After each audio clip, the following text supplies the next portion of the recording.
Bom dia, quinto ano. A gente está aqui para nossa segunda videoaula de informática. Eu vou pedir vocês para pegarem suas apostilas e abrirem elas na página 28. Eu vou mandar para vocês através de foto a correção da página 26.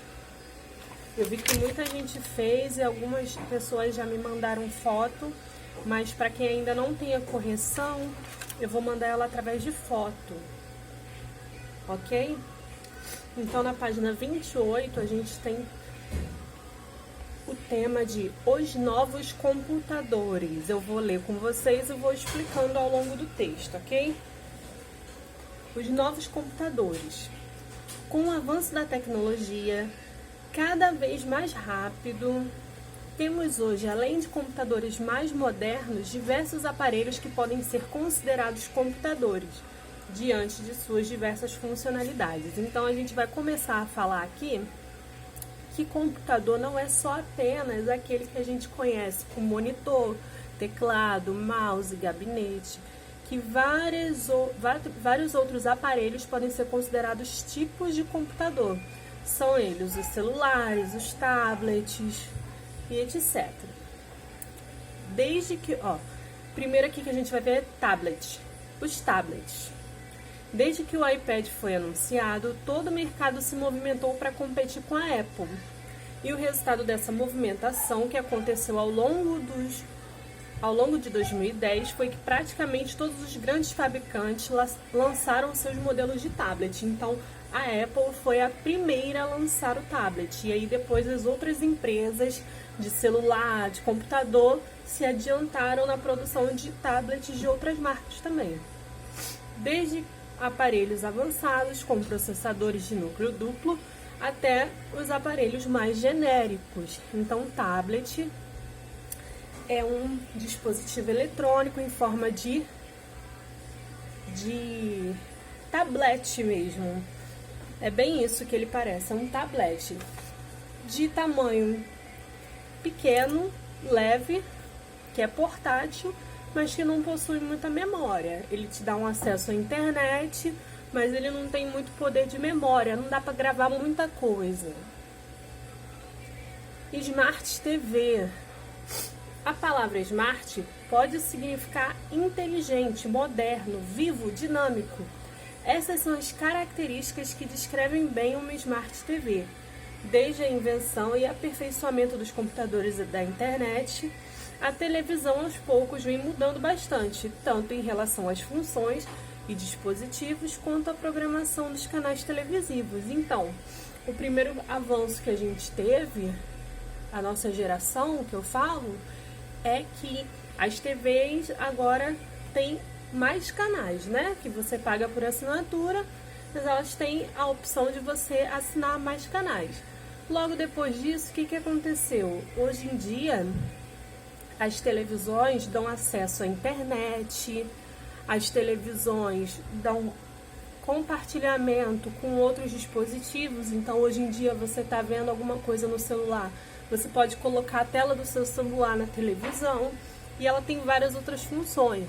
Você consegue colocar um pendrive e ver alguma coisa que está na memória do seu pendrive, coisa que as antigas TVs não faziam.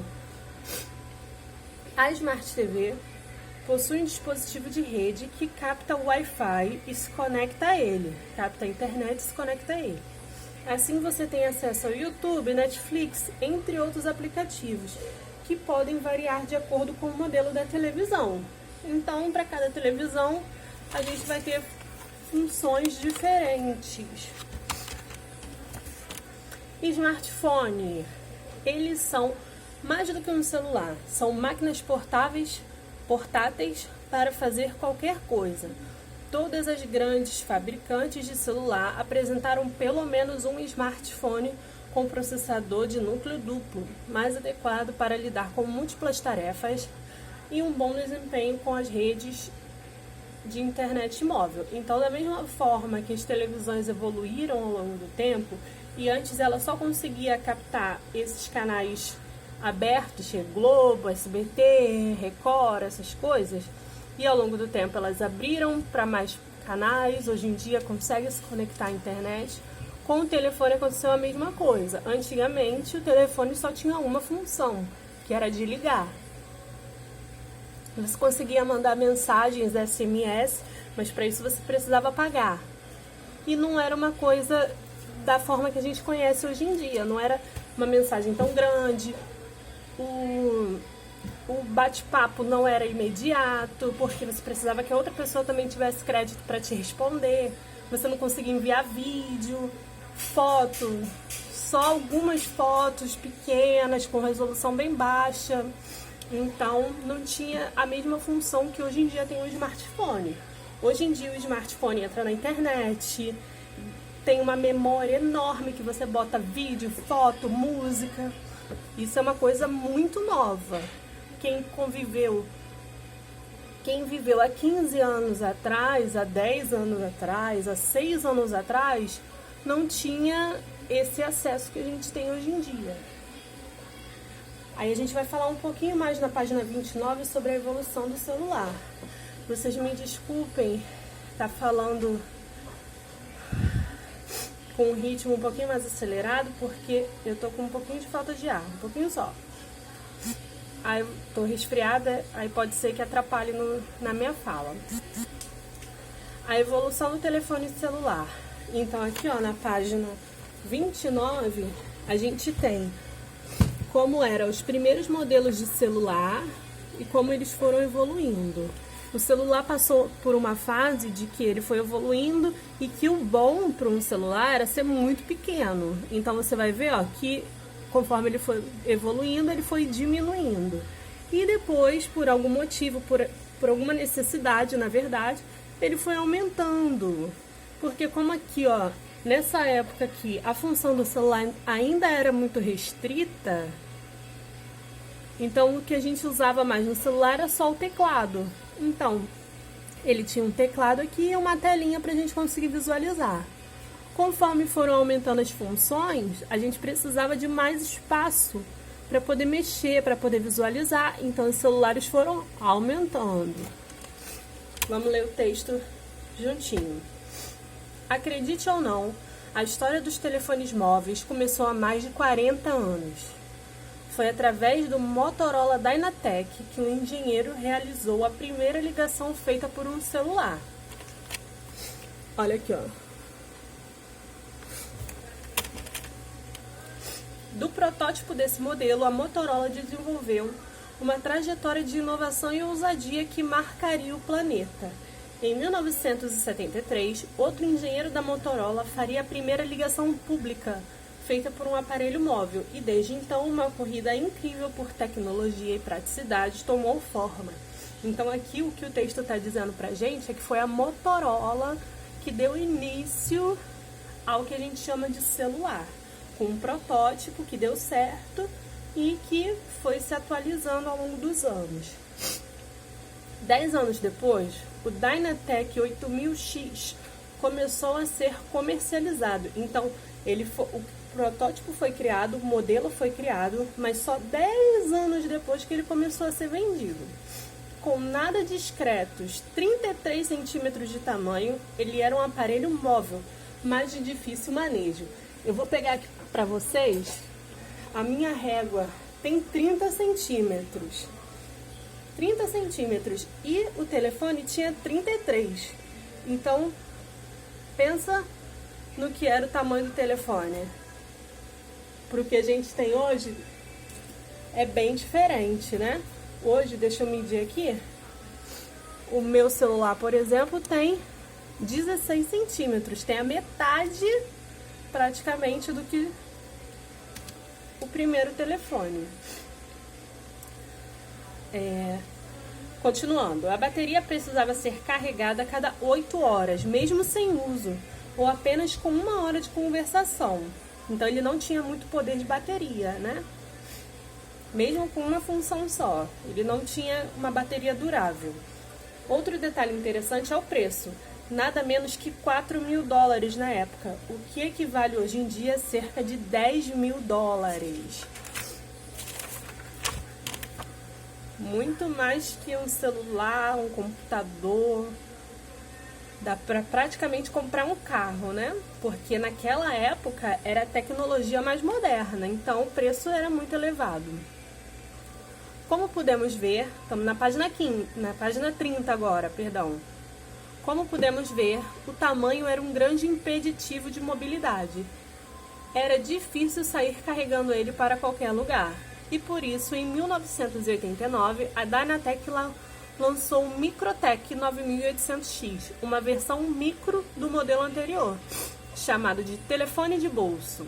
Ele media 22 centímetros. Então vamos ver aqui na régua, 22 centímetros. Ele media até aqui assim, ó. Já melhorou um pouco, né? E lançou algumas tendências de design, como a frente flip. Frente flip é essa capinha aqui, ó, que fecha e abre. Então, a gente vê a primeira atualização, a primeira modernização do celular. Porque quando uma tecnologia é lançada, quando ela não existe, ela é lançada, ela vai para teste. Ela passa um tempo com testes de funcionamento, para ver se vai funcionar, se vai fazer todas as funções que deveria. E depois, quando ela vai para o mercado, os consumidores vão dizer para as empresas se aquele produto é satisfatório ou não. No caso do celular, que foi o primeiro celular, o grande impeditivo, a grande dificuldade de quem consumia, além do preço, né, era o tamanho dele. E imagino que com 33 centímetros e dessa grossura aqui, ele devia ser bastante pesado. Então, o que a empresa fez? Ela lançou um menor e mais moderno, um celular de bolso. Essa capinha aqui provavelmente foi pensada porque quando você coloca o celular no bolso e ele tem um teclado de teclinhas, né? Um teclado em alto relevo, a probabilidade de você apertar essas teclas quando ele está no bolso é grande. Então essa capinha protegia o teclado.